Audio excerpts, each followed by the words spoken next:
friends, welcome to Unmatched. In a world where consumers are bombarded with thousands of marketing messages daily, how can brands really stand out? How can they not just capture attention but hold it and remain memorable? We're joined today by Marcus Foley, the co founder and CMO at Tommy, a creative and production studio with offices around the world. Marcus is also a thought leader in the field of brand distinctiveness, and he has developed a framework that's been adopted by some of the most culturally relevant brands on the planet, including Netflix, Spotify, and TikTok. Marcus, welcome to Unmatched. Lovely. Good morning. I love the introduction. I'm a thought leader. I think it's actually reversed. I'm actually more of a content obsessive, but which is maybe more negative than thought leader. But that's leads to my thoughts, the obsessions, I suppose. There's going to be a lot of thoughts that we're sharing today, which is going to be amazing because I've been waiting for this moment for many, many months. As you know, Marcus and I met at a marketing event where I heard him speak about the framework that he's developed. And I was just so excited to get Marcus on the podcast. So, you're here. Yeah, and if I remember rightly, you did ask some very difficult questions in the audience, which I loved, by the way, Oana. Hey, Do you always have to point the obvious? Like, that's honestly the problem that everybody knows me for the tough questions that I ask. once a marketing director, always a marketing director, I right? know, right? I know. We can't avoid that. So, listen, I'm going to jump right into it. Here's the big question that I think is on every marketer's mind: distinctive versus different. And I've heard this debate in my previous roles, different companies, in different settings, in at the marketing events. There seems to be this debate about what's more important, being distinctive or being different. Take us through what the difference actually is, excuse the pun, in between the two, and why is being distinctive so important? Great question. Let's start with the most difficult question. This is a Monday morning when we're recording this. I mean, I love that. We Thank you, have a Oana. coffee, right? Yeah, we do. We Here you have a go. coffee and a tea. Great question. Look, so it is a big debate, and actually, all roads will lead to the framework we're going to discuss a bit later on. Distinctiveness is different to being different. Different is only one part of the equation, and we talk about this being quite multi-layered, nuanced, and very contextual. Multi-layered because it doesn't just simply focus on differentiation. It encompasses elements of newness, the ability to create deep emotional connections, and engage audiences in relevant ways. And it's nuanced, right? Because it's deeper emotional connections or relevance that have more subtle and complex qualities, sometimes than simply being different, right?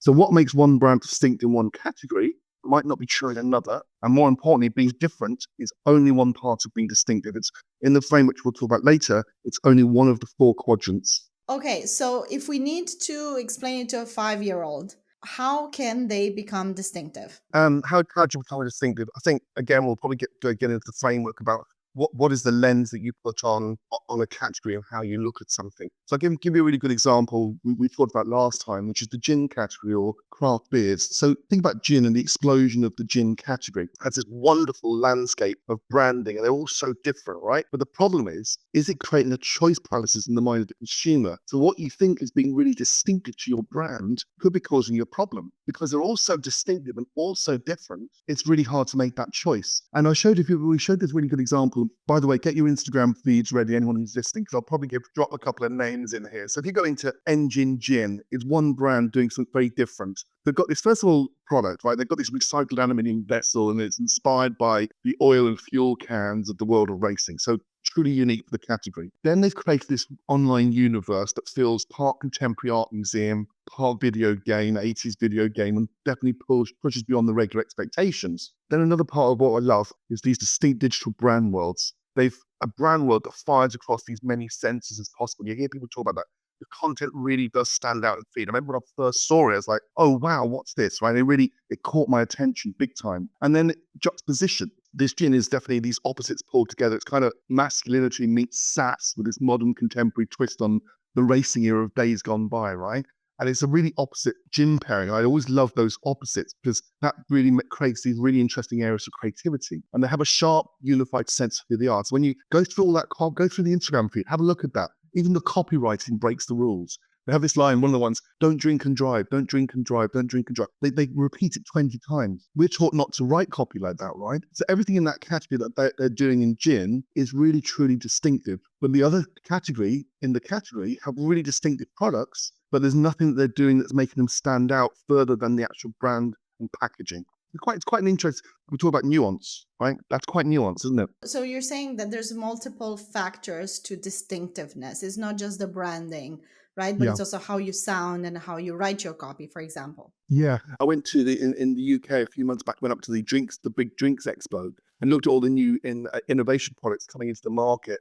And there's some wonderful getting drawn to the packaging and the design. And then you go onto the social feeds and have a look at the content, and they're just playing the rules of the social playbook within their categories and within their codes. And so where they might have something very distinct as a product offering, it's not really portraying when it gets to the eyeballs of the consumer. I'll give you one example. There's a great vitamin drink, and it wasn't actually the best packaging. It's called Dash, and they use wonky fruit. And that's their thing, right? They use this misplaced, the misfit fruit of the industry. They make their vitamin fruit flavored drinks in that. But that wonky would be a great springboard for being distinctive. And yet they're doing everything else that the vitamin flavored water brand is doing in the category because they want to play by the social playbook. So they're not doing anything different when they've got a unique USP, a unique brand look and feel, but then they end up going and start morphing into one at a later stage. Interesting. So maybe we can dive into the four key sources of distinctiveness at this point, because I want to really get to the framework, but I know that before that there's like four different aspects to it that you typically talk about. What are those? First of all, we looked at the latest neuroscience research on distinctiveness, and it arises from four main sources. So first, deviance from context. Does it stand out from a set? Second one is infrequency in a lifetime. There's no similar existing representation in the long-term memory. And then emotional significance. Does it provoke an emotional reaction? And then the fourth one is relevance. It has relevance and or high priority that makes it distinctive.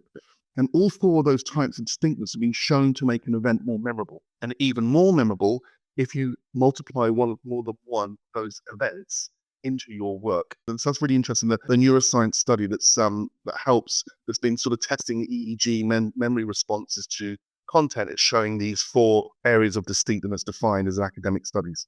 So I think we're going to come back to that, but I'm really curious to figure out how you got to develop this framework in the first place. I mean, I know that you've worked in advertising for many years with some of the biggest brands. What were the learnings or the, let's say, the failures that you've seen out there that led you to develop this framework? It's probably a history lesson, I suppose, in terms of myself and the agency, right? So I thought about this last time. I'm going to start this really weird sake, so do excuse me, and I'm not weird here, but I fell in love with this dancing chicken, right? When I first started in the industry, it was that this chicken would do anything you wanted to. It would dance, it would sing. And it's this video stunt on from Kristen Porter McGusky for Burger King. And it was the advent of video marketing, and you could use this.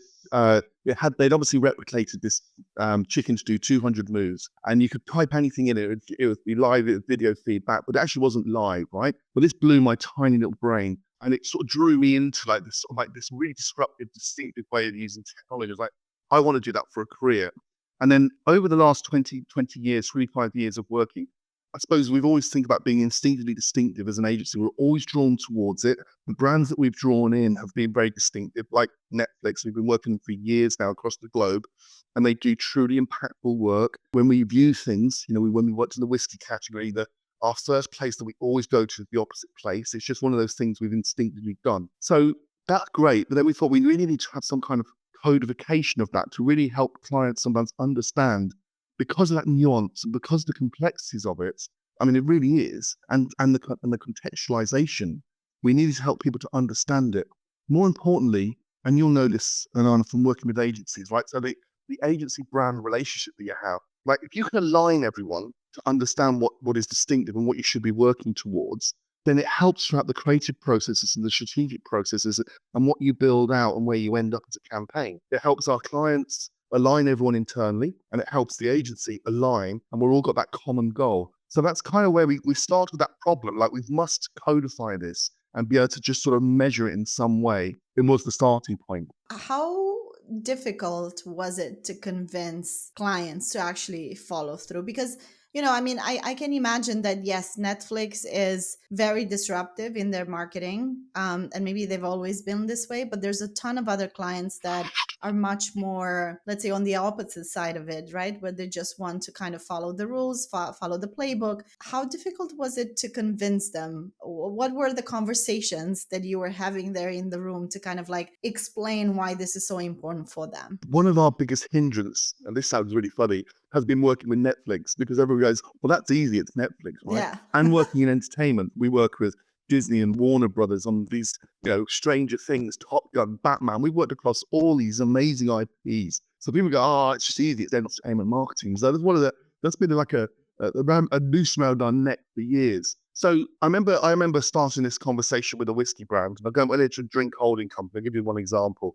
And I put up 20 different whiskey brand feeds, and it all looked the same. And that was the starting point. I went in there and said, look, you all look the same. So what are you doing here, right? You've got your equities. I understand your equities, your drink pour, the serve, the highlands, the lowlands, these roaring fires, these beautiful scapes. But actually, when you go through all the content, it all looks the same. So what are you doing that's going to help you stand out? And then that was coupled with working with a couple of brands who are underperforming in the market, who were really struggling. They're spending a lot of media. They weren't getting the results they wanted to see. So that becomes the sort of springboard then to start a new conversation about finding a positioning, finding a way of like creating something in a platform, typical sort of strategy to find a platform that we can then jump off and do some really interesting work. So we took one of the brands, which is Airstone Whiskey, and we came up with a straight talking single malt.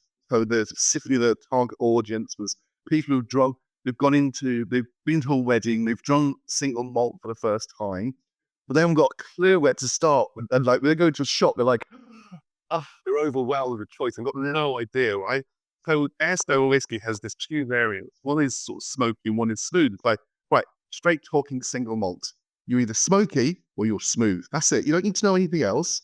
You're smoky or you're smooth. And that was it. So then became this sort of straight talking whiskey that really played in all the categories and really turned them all up on their head and made fun of them. And that became something that took them away from everything else that people look like to something that's truly successful and catapults that brand into all the successes and growth that it does. So that's why it's really interesting when you go into the categories, you look at each of the categories and they have their problems. The content obsessive part of me sees them when you start putting everything together. And you're like, you start seeing the problems that are occurring. And as I Yeah. said, it is quite nuanced at times. It really is. Yeah, and I might say, I mean, it very much differs by the category as well, right? Because as you say, you have to look at the category as a whole, not the whole world of marketing, but really at the category and say, okay, how can you really stand out? Yeah, I think it was really interesting. I won't say who, I was in a beauty brand holding company 2 weeks ago. The irony of the session that I did is I love beauty marketing. They do some really, really dynamic content. It's brilliant.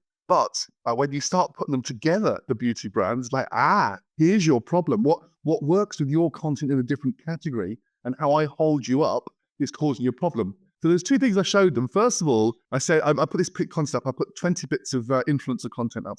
And I said, an influencer walks into a store, a beauty influencer walks into a store, what happens next? Nothing you haven't seen 1,000 times. I'd started the edit and I started these 20 playing at the same time. And it's like they're all moving at the same pace, doing the same thing. They're going into these different retail outlets, finding the product, putting the product, waving the product. It's like, so, I know it's part of your marketing lookbook, right?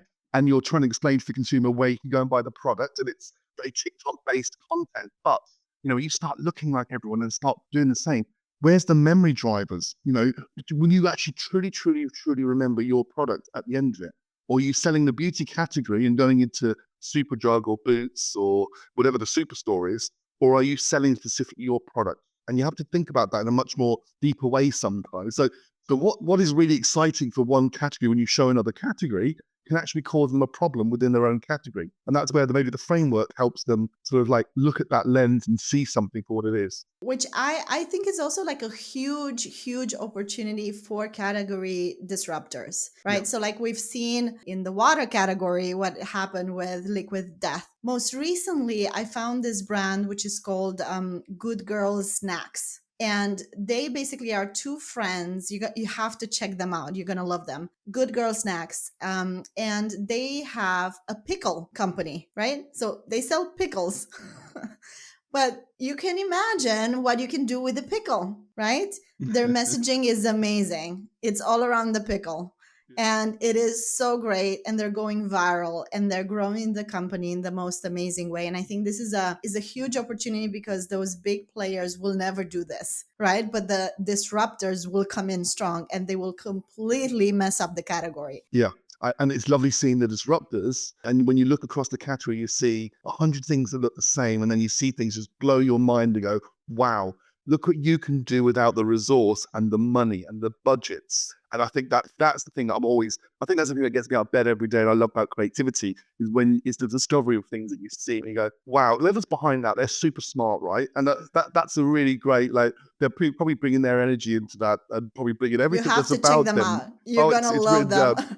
I think we're going to have an out reference each other conversation today, are Yeah. we? So Yeah. No, but but let's be fair. Let's be fair. The big players can never do this, right? Because the stakes are way too high. So let's talk about the big players for a second. In terms of the traditional marketing approach and this way of looking at distinctiveness, what can big players also do in order to stand out a little bit more? Because, I mean, let's face it, they have guidelines, they have shareholders, they have CEO, they have lots of different internal stakeholders, which, it makes it all much more difficult than, a small disruptor that literally it's two people doing everything in the company. They don't have to answer to anyone. What can mm, the bigger players also do to be distinctive? interesting looking at the framework, which we'll discuss later. But I think, of the big players, let's take McDonald's, one of the most recognized brands on the planet, and the Golden Arches. Yeah. I love their out of home. So if you look at their total media mix and how they're servicing all the markets, and Oana, you know more about this than I do because of your background in history. I'm an independent creative agency, but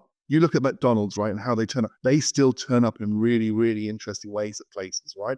And I love that. So on the out of home, I love that use of sort of like the Golden Arches.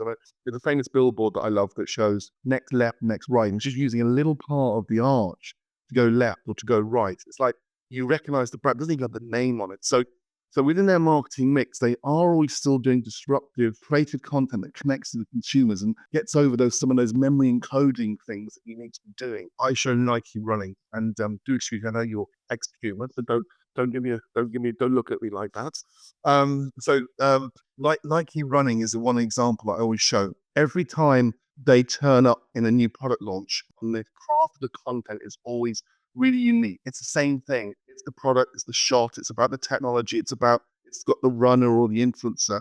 So it's kind of the same formulas, but they still have that craft that makes it very unique. Then across the globe in their marketing, they have those moments across the globe that you see that they turn up and they disrupt the brain, they disrupt you, and they are always thinking very in that distinctiveness thing to create emotional connections, for example. They do the emotional connection really, really well. I remember sitting outside looking at a billboard outside Sydney. I think it's a 40-minute run from the central business district in Sydney. Everyone sits in this traffic. It's horrendous traffic leaving Sydney.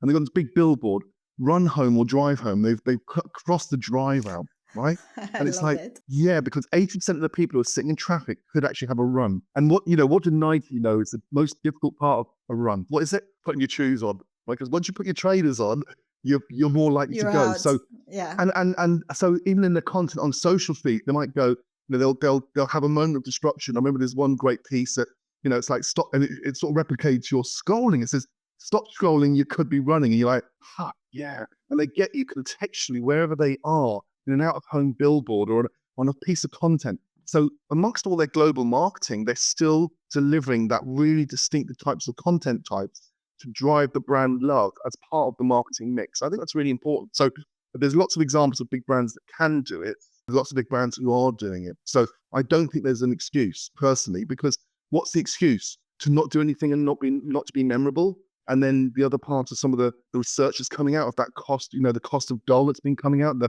actual cost, if you're not doing anything interesting, costs you 7 times more to have the same effect. Well, who can sign that off? I don't know.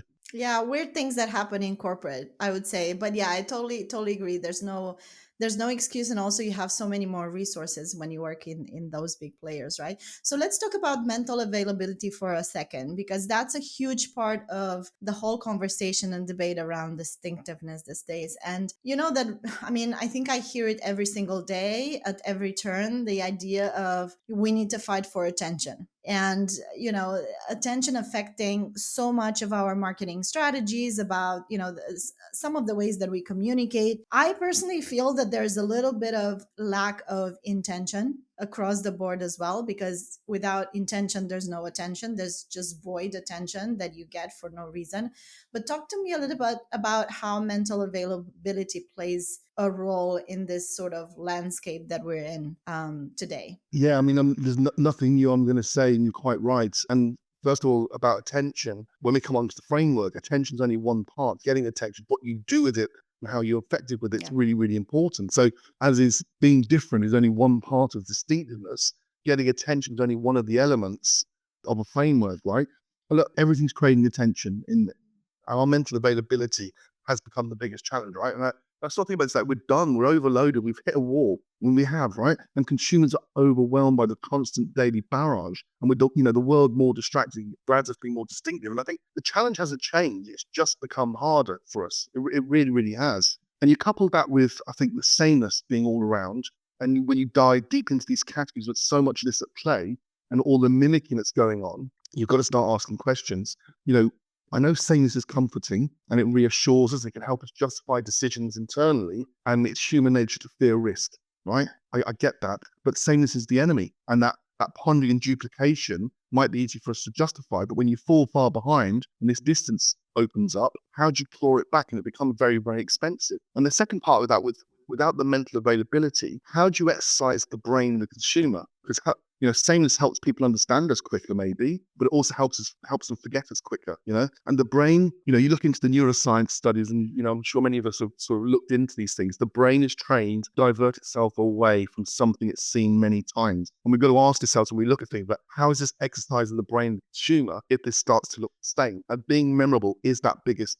challenge. And I think we're simply not reaching the threshold to commit ideas into consumer memories at time, because we know if you've seen something 1,000 times, you're not registering it. You're just not registering it. It's as simple as that. So at this point, I think we need to talk about metrics, because, in the world of marketing today, we're such big fans of measuring everything, aren't we? There's Yeah. this thing about, measuring every single piece of the strategy that we're putting together. And there's literally no place really for intuition these days, or gut feeling, checking in with consumers, talking to them and getting some feedback directly from them. But I think it is also an important factor. You do need to measure things. What kind of metrics can we put in place so that we can measure distinctiveness and reaching the goals? Yeah, I'm here to discuss about putting the metric of the distinctness framework on, and it's a new lens that you look at, because you have all the data, you have all the measurements that you are doing as brands and brand trackers and various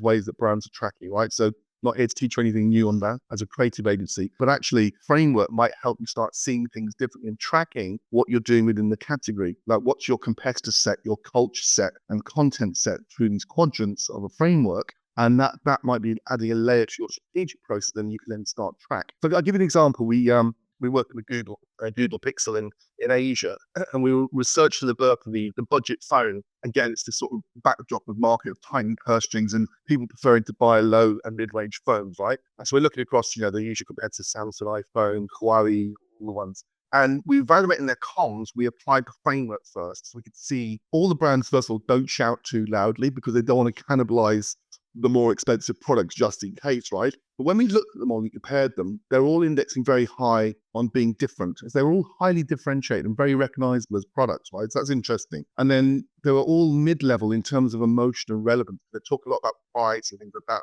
and the emotional response of price. But they were all very, very low, and it came to really focusing on something new in terms of how we look at technology and media and things like that. So, what we decided is like find that one feature that's quite striking above the competition and explode it. And then you can track that progress as an agency and see how that how that's impacted the data, because they have all the, Google have all the data in the world. They have all the data in the world. They can see what the impacts are from that content. So again, it's about today, it's about putting a new lens on how you look things to seek opportunities.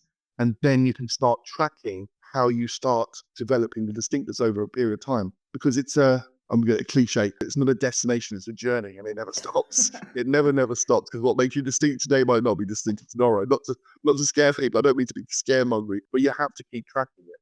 I love that. And we always say it's an evolution. We're not building brands here. We're evolving them, right? Because it's a never-ending brand journey in a way, just like for people. Yeah, we go into a typical sort of, everyone knows the typical sort of strategic and planning process and the typical feedback and evaluation. We do exactly the same things, but at the end of the campaign becomes part of the reporting process. We put the layer on there and look at what have we done and what's happened. And then also, what have our competitors done in the last 3 months? And is there anything that's interesting there that they've done that we maybe, when you start feeding back into the next loop of creativity and what we're going to be doing next, do we avoid or do we need to jump in on? So it's quite an interesting way that the lens again is just really good alignment. The beauty category is really interesting. Looking at the product demos, they lack a lot of emotion. Funnily enough, they're really quite visual TikTok content. But they truly lack that sort of emotional connection sometimes, which sounds really weird for beauty, because beauty is really high on emotion in places. But actually, a lot of content they're putting out that isn't. So you can track that and go, look, we've got to really start indexing a little bit higher here in these places here. This is what we can do. So that helps really have that visual and start tracking that, and then looking at the responses and getting the data back from that sort of initial sort of viewpoint, I suppose. Marcus, ever since you started the podcast right now, I've been thinking about, damn, am I distinctive enough with Unmatched? I'm like, when you started talking about the categories, I couldn't stop just going through my category and thinking, am I doing it right? Am I doing it right? So now is the time for you, Marcus, to teach us how to be distinctive.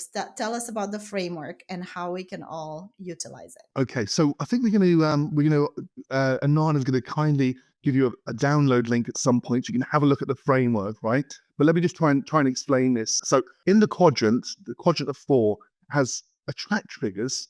So the attract triggers grab our audience's attention, make our comms stand out, and are easily recognized and differentiated. And then it's got the entertain triggers, which add emotional depth and make our comms culturally relevant, engaging with our audience at a deeper level. So at the top, we have the two attract triggers. One is different, right? That's the focus on the comms, differentiation and recognizability within the brand category. So key questions: are the brands in the category easily recognizable in their comms?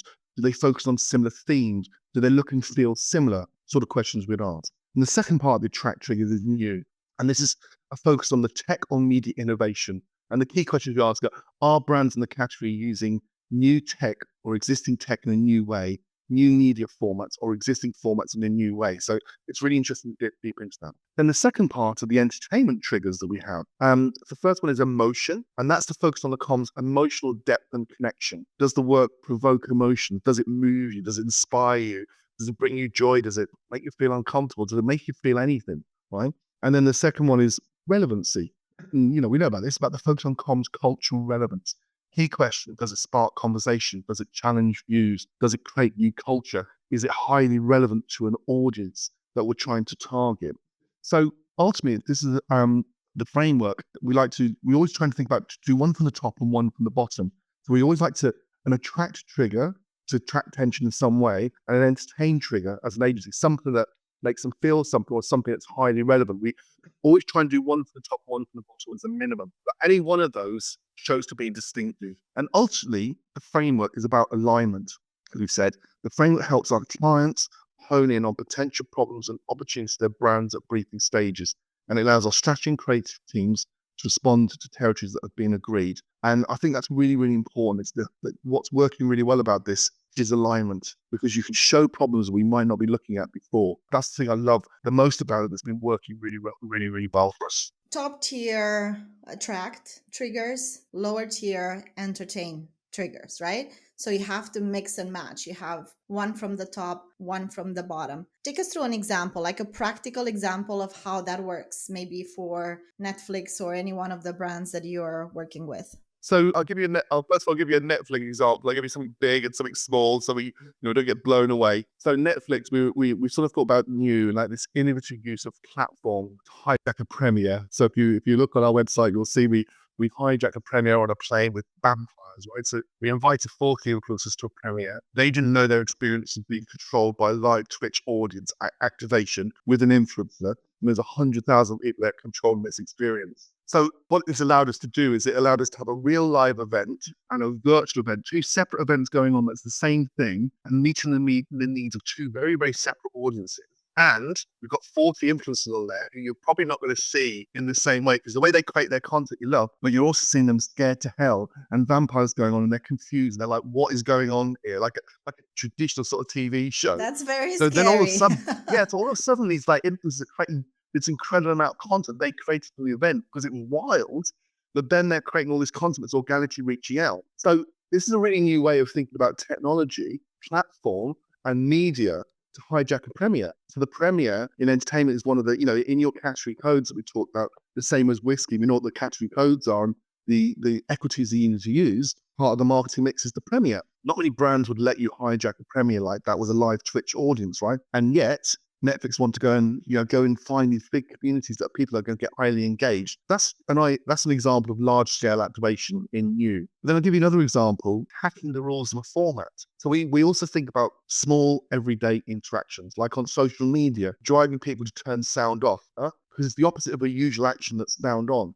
You're told to turn the sound on, but if you're told to turn the sound off, it's going to like demand cognitive energies of the viewer to figure something out. So we've always, with entertainment content, which is what our whiskey brands love, always looked at the formats and played around with them, bent the rules, done whatever we can to sometimes create just that little moment of disruption. And I don't mean disruption in an nasty way, but just something that kind of goes, and we'll talk about some of the strategies later, like something that really sort of engages them and go, and they've got to figure something out. And it might be a fleeting thing in a second, and it might be really small, but that is really interesting way of using technology and something being very distinctive in that quadrant. And then I'll give you another great example. One of my favorite campaigns we did last year was the David Bowie estate in Adobe. So again, Adobe are launching Aero, which is the sort of future sort of software everyone's going to use to AR and creating AR content. And they've got these big sort of creator events they're putting on. So they work with the David Bowie estate. So we've taken this David Bowie estate and created this amazing AR experience and allowed the creators to come down and create, use all the tools and then use all the David Bowie content.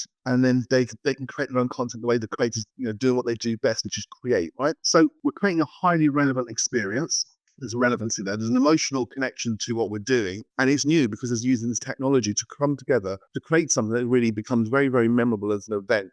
These sort of catalytic experiences that we do. And then what's then distinctive is you're seeing these creators with David Bowie AR filters that everyone else can then start using within their communities. So it's really interesting sort of how from an event, you're really expanding out and exploding out using influencer talent by doing something very, very distinctive, I suppose, in the category. I think that's really important. Yeah, and I love that you're mentioning influencers quite a lot in a lot of the examples that you've given in beauty industry with what you've done with Netflix. I feel like influencer marketing has become a little bit stale in so many ways. To your point, you go into a category like beauty and you see most of the influencers creating the same type of content. We want them to be authentic because that's how they connect with their audiences, and that's the whole purpose of influencer marketing. But then they immediately start to benchmark against themselves as well, which is the typical thing that happens, right? Yeah.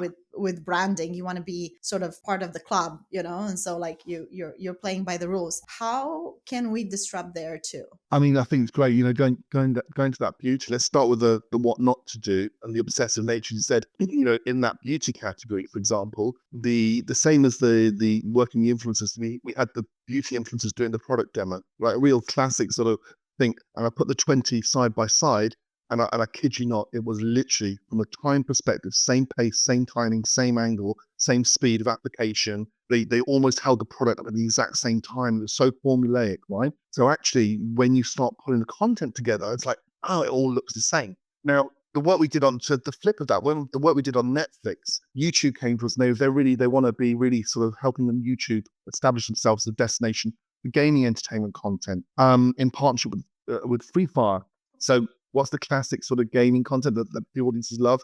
The gaming streamer that they love sitting on YouTube in front of their backdrop, and that is it, right? Playing the game. So they're used to that. They see it, they love it, they want it. But is that interesting enough for YouTube? How does YouTube stand out there? So we create something that's like, imagine this. Imagine playing their favorite video game, but in real life, literally. So that's what we did, right? We turned Asia's #1 mobile phone game into a real game. Then we assembled our influencers and created together. So we actually had 4 gaming influencers and 4 pop culture influencers, and they played the game. So the 4 gaming influencers were in there controlling these 4 pop culture influencers. And bless the poor pop culture influencers, we threw them off a cliff, I think, on a hang glider, and they came landing down, and it was a real live game, and it was like against each other. So that's great. So what you're doing is you've got your influencers, but you've never seen them play this most popular game in Asia as a real life version. So that's very, very distinct and very different, right? And then there's the relevancy and emotion that's been connected back. It's your favorite influencers doing these crazy things. Then we're cross-pollinating the type of influencers. So because gaming is such a wide spectrum, you've got your hardcore gamers, but everyone's a gamer. If you've got a game on the phone, you're a gamer of some class, right? So we're bringing pop culture and gaming culture together for YouTube to deliver something. And, they hadn't seen the audiences this way. They hadn't seen the influencers this way. So it's about doing something that's very, very, very unique. And I think it's not always easy. To give you another example, because he's coming up to, I'm a boxing fan. Anthony Joshua is on his comeback to, you've got a world championship boxing match in a couple of weeks, right? And he's a great talent, right? Because he doesn't drink alcohol. You don't see him falling out of nightclubs. So he's used a lot by brands. And if you go on his feed, the difference between content partnerships and his normal content is no different. And it's a picture of Anthony Joshua. He's a handsome fella, right? He's got his big muscles and big strapping man. But actually, the brand gets quite lost quite regularly. So you look at like 40 activations and they kind of all look the same because they're playing into Anthony Joshua's strengths. I get that because that's what you're buying them for. But actually what you're doing with him is nothing different. And then there's one, because he's such a nice guy, he's so beautiful and gentle, where he comes over sometimes for a man who wants to, smash people in the face. So it's quite interesting. And there was one where he's got this bonsai tree, and he sort of starts, you think it's a normal sign of content, and he's like, hey, this is a bonsai tree, look at me. And he's like, look at me, and he shouts, and you're like, whoa. And you're just not yes to a thing like that because he's such a nice guy. That moment of disruption allowed you to do something with that like top tier talent. Yeah. That's probably cost the brand £1 million, however much. You know how much talent is, right? It's expensive, but used effectively. So it's really interesting. You still have to think about something you can do with the talent or the influencer that plays to their strengths but twists them in some way. It's really, really important. I love that. And one thing that maybe sometimes we miss as brands is that very authentic alignment in between the brand and the influencer. No matter how many followers they have, if they're not aligned in values and where they are in their brand with where you are with your brand, it's never gonna match.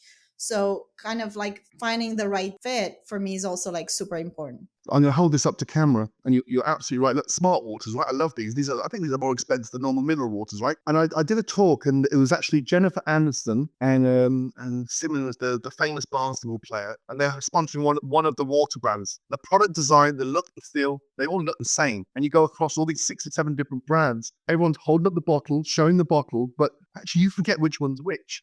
And they had Jennifer Aniston, and it's like, oh my God, how much have you spent on this content? And you're doing the exact same thing you'll do with a low tier influencer, just holding the bottle up. And you're just advertising at us and not actually doing anything interesting to engage us and engage the brain, right? And that is that sea of sameness. Like you're playing this social playbook. You're playing by these rules. It's not about rule break. It's just about doing stuff that's going to drive memorability. You have to think differently, right? That's why you need those strategies to do that. 100%. Absolutely. So getting to the real talk there, and let's give people some real actionable takeaways. If you are a marketer, if you are a founder, if you are a brand owner, how do you want to start applying distinctiveness framework to your brand? How do you start? How do you sort of initiate that process? I think we're talking about some of those strategies. I think first of all, there's 2 things I'd call foundational to distinctiveness, and the things that I'm definitely seeing right now. Because you mentioned liquid death, I thought we might get through the whole session without talking about them because they're amazing, right? So first of all, the first one on the foundation for me is distinct digital brand worlds. Very obvious. fire across the senses, right? And your distinct brand assets are the hook on which to hang many of your details and influence behavior, right? And if you don't have the hook, you don't have persuasion, they say, right? So what do we call as a distinct digital brand world? And look, when we start with the whiskey brands, any brands, we obsess about this, and this is where we start. So first of all, you got conceptual elements. So your category positioning, your clarity, what you stand for, the personality and the tone of voice it projects, and emotional connectors. That's the conceptual elements. And then you've got the executional elements, the consistency of the brand, the motion, the active energy, the pace, and the craft. And I talk about energy because sometimes I think Nike do it well. They have their own unique energy of content sometimes. It's quite nuanced, but it makes it quite distinct. So foundationally, build your distinct brand world. And the second part, and because we talk about liquid death and things, and we talked about the talk, and we were talking about this last time, the rule of law, and law as in LORE, as if you're a game, you'd understand law. The foundations for your story and how you show up for the world. And I think establishing the law is really crucial. This is opportunity for myth creation, backstory, and the foundations to world building. And, going to the NEC and look at these drink brands, you see many wishy-washy attempts at story, and they're quite tepid affairs across the category, right? And yet your story can be whatever you want it to be. So many of the brands we see indexing highly in distinctness definitely have that powerful position of story like Liquid Death, right? And what is the rule of law? Your world, your rules. Everything in the world is possible. Nothing is finite. This is your story world, your rules. And it's the springboard into distinctiveness. I think about Charlie Kaufman, like a great screenplay, a world considered, a world and consider everything, every story, every juxtaposition, every piece of content as an embodiment of this world and tie it together tightly. And I'll give you a really good example of the rule of law and tying it together. I'm loving the emergence of all these innovation drinks that are happening with sort of body optimization, hydration.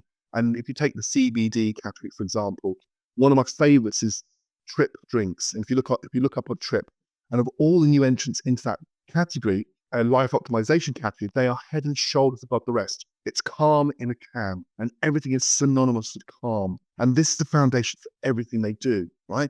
So you look at that content, it's like, just stop for a minute and just think. And it's like you start looking at the content, it really does represent what the brand stands for. When we talked about that vitamin water earlier, Dash, with the wonky fruit. I mean, make your world wonky. If you made it all wonky, you'd so stand out, but they don't, right? But I think that's the marketing. The two foundational things, definitely the distinct brand world and then the rule of law. And then I think there's behavioral things that I really think about a lot. I've got this book here, and I'm never on a deal, but it's called A Smile in the Mind. And I love this book. It's great for designers and creativity. And A Smile in the Mind is really a way of thinking about affecting engagement and memory by focusing on the subconscious drivers of behavioral response. And it's like ideas-led, problem-solving, penny-dropping, thought-provoking, smile raising. There's a certain way to think about your content and your marketing. So you complete the picture. And the idea of A Smile in the Mind is the audience get to complete the narrative. You give them 75%, and they get to complete the other 25%. Once they've done that and complete the picture, you go, the smile is in the mind, right? And it feels better if you brought something to it. And I saw this great ad last week, and you think about this, which I love, for a razor blade company. And they said, a razor with quite a good blade is like an acrobat with quite a good grip. It's like, as soon as I That's want that really in my good. mind, as soon as I want that That's in my kind of mind, it's like like, obvious, right? Playing on the obvious of things. and that is memory activation, right? It's the formation of new memories. There's cognitive energy spent processing that content, delivers an emotional response. And, this is all about inviting audiences with well thought out content. That's like the Nike one, the example, like don't drive, run home, right? It's like with the cross out, you're thinking you bring something to it. Give them something and let them sail it through in their imagination. It's a great way to think about distinctiveness. And I think the other one that's really big for me is emotional intent. I'm an emotional being, right? And thinking about emotional intent, we should invest more in the emotional aspects of our brands. And why? It helps build bonds and affinities for emotional engagement. And Oana, we showed this at the last presentation, right? One of the masters of building emotional connect was the film director Alfred Hitchcock. And he says, there's no terror in the bang, only the anticipation of it. I You love love that. that, right? But Hitchcock, That's amazing. when I discovered this, it's like Hitchcock created two scripts. One that covers the actor's lines, the special effects. And then his second script, he called the green script, which covered the emotion he wanted the audience to feel. And I was like, we can really take a lesson from that as marketeers and think about building an emotional connection with what we want people to feel from our marketing at certain points. And I think that's a really lovely way of thinking about the smile in the mind is affecting memory engagement, and emotion intent makes people feel something. These are these aspects of distinctiveness that really, really, really elevate you. And it's all about elevation, isn't it? I think that's the key to me. And I think that's such a great way to end the conversation on the high, elevating people, elevating the brands. And I agree with you. I think it's about delivering that emotion to consumers, and as marketers, we also want to feel that emotion. We also want to be excited about what we're doing. We also want to be motivated, right? It's like we've lost a little bit that magic, as I call it. I know that you and I have spoken about, the magic quite a few times. We want to feel that again, right? And I feel like your framework just kind of gives you the ingredients, the right framework of how to bring that magic back. So I thank you so much for that, for developing it, for sharing it with us. We will drop a link in the description so that people can download the information and the framework. And what to say, you've given us a lot to think, and I have a huge to-do list after this conversation that I need to go through and review for Unmatch for our launch. So thank you, Marcus. It's been a real pleasure. Oh, thank you. Look, thank you for the invite. Love the podcast and keep up the great work. Love listening to all the guests that you have on. So honored to join such esteemed company.